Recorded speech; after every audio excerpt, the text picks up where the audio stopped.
विजय रथ यात्रा की। और उससे पहले आपको सुनाते कि सपा सुप्रीमो अखिलेश यादव क्या कुछ कह रहे हैं।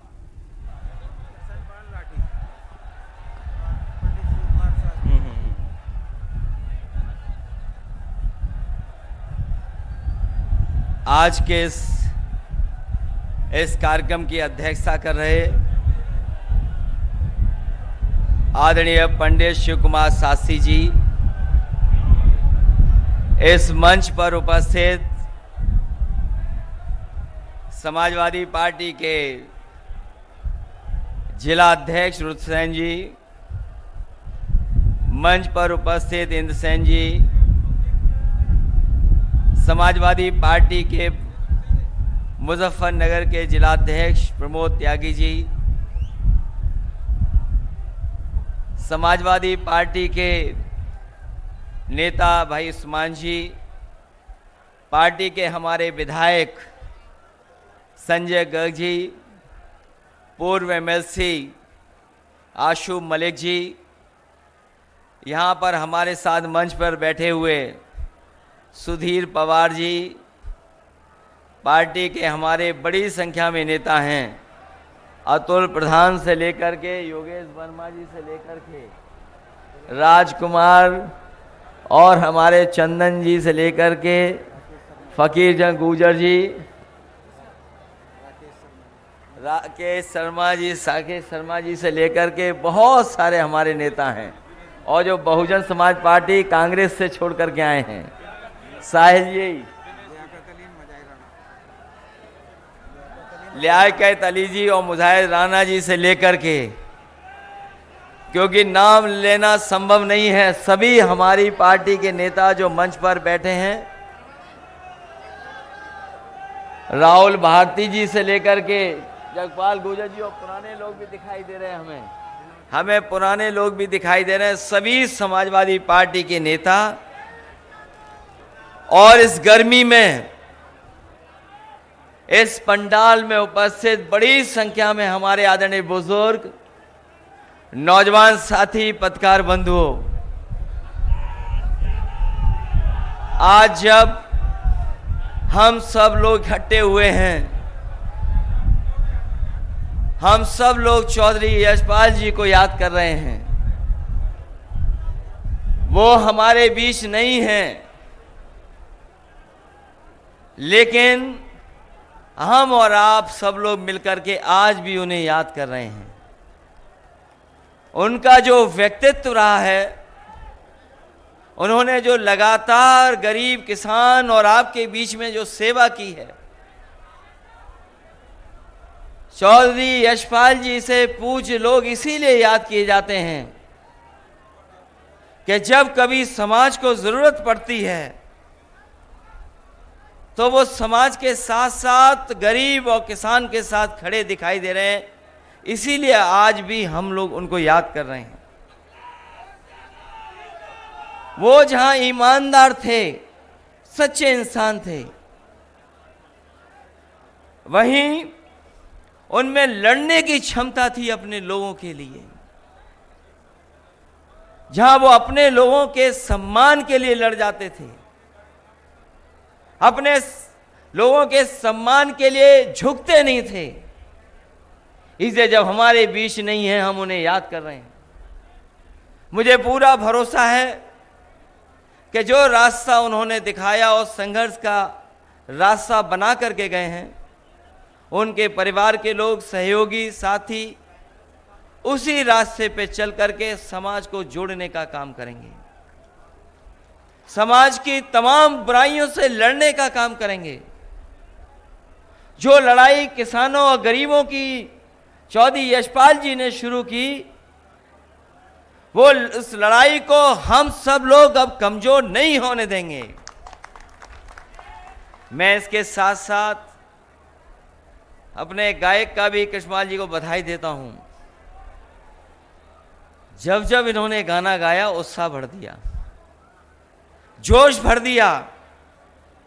मैं अभी अध्यक्षता कर रहे पंडित आदरणीय शिव कुमार शास्त्री जी को सुन रहा था। उन्होंने जहां आशीर्वाद दिया है, हम लोगों को जहां आशीर्वाद दिया है वहीं हमें प्रार्थना कर रहा हूं मैं, मां दुर्गा की और मां शाकंभरी देवी के इसी तरह का आपका आशीर्वाद हम लोग पर बना रहे। उन्होंने याद भी दिलाया कि हम लोगों के साथ कितने आशीर्वाद हैं, कौन कौन आशीर्वाद दे रहा है। जब इन्होंने भगवान को याद किया, राधे कृष्ण का, सीता राम कहा, तो हमें याद आ गया एक बार हमें पंडित जी हमें हवाई जहाज में मिले थे, और मैंने लखनऊ की प्रेस में भी ये कहा था कि एक बार मुझे पंडित जी हवाई जहाज में मिले, उन्होंने मेरा हाथ देखा और हाथ देखने के बाद खुश होकर के कहा कि इस बार आपकी सरकार बनने जा रही है और 350 सीटें जीतोगे आप। मैंने पंडित जी से विनम्र निवेदन करते हुए कहा कि 350 का तो आशीर्वाद दे दिया है, लेकिन एक हमारी तरफ से भी जोड़ दो। और जो आज आशीर्वाद दिया है आपने जो जोड़ियों का याद दिलाया है, हमारे लखनऊ वाले पे तो कोई जोड़ी नहीं है।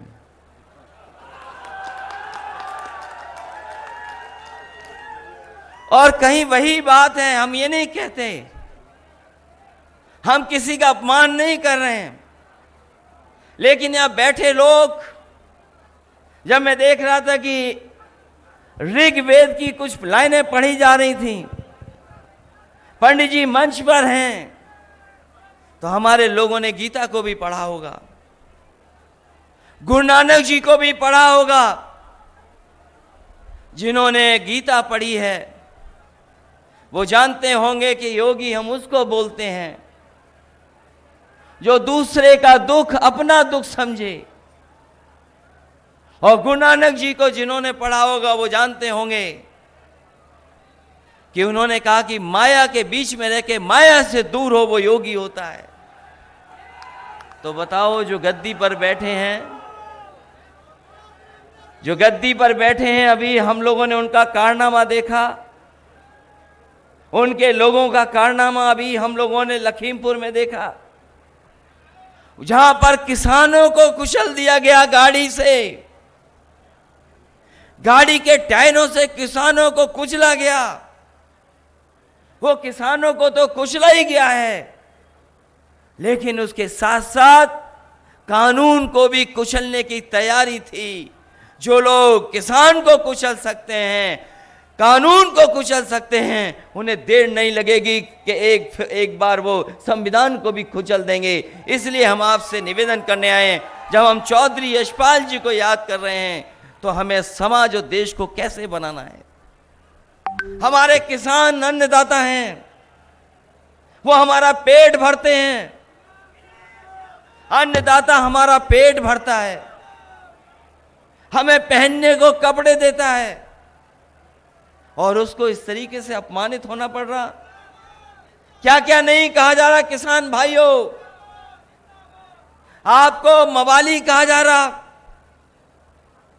इनका बस चले तो आतंकवादी कह दें आपको। न जाने कितनी बार अपमानित होना पड़ा है, लेकिन हम अपने किसानों को बधाई देना चाहते हैं।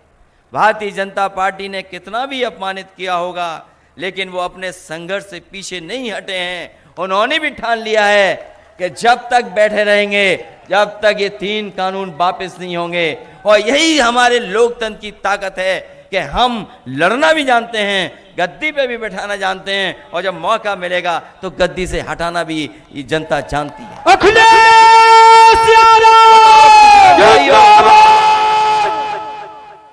किसान भाइयों बताओ, हमें और आपको तो वादा किया गया था कि आय दोगुनी हो जाएगी, हम जो पैदावार करेंगे उसकी आय दोगुनी होगी।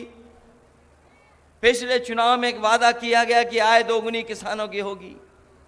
आज हिसाब किताब लगाओ किसान भाइयों, उनके बेटों, यहां किसान भी हैं, उनके बेटे भी हैं, हिसाब किताब लगाओ, बताओ हिसाब किताब में हम लोग कहां खड़े हैं। कहां खड़े हैं हम लोग हिसाब किताब में? कौन सी चीज महंगी नहीं हो गई? अभी तो हमारे गन्ने का हिसाब नहीं मांगा है, गन्ने का बकाया है किसानों का। लेकिन हमारे मुख्यमंत्री कहते हैं किसानों को भुगतान हमने लाखों करोड़ रुपए कर दिया है और गन्ना न बोया करें क्योंकि डायबिटीज हो जाती है उससे। हमारे ऐसे मुख्यमंत्री हैं, वो भुगतान तो बता रहे हैं कि इतना भुगतान हो गया, लेकिन हमारे गन्ने के किसान भाई जानते हैं कि अभी भी 4000 करोड़ से ज्यादा किसानों के गन्ने का बकाया है। खेतों में गन्ना खड़ा, पिछले साल का भुगतान नहीं,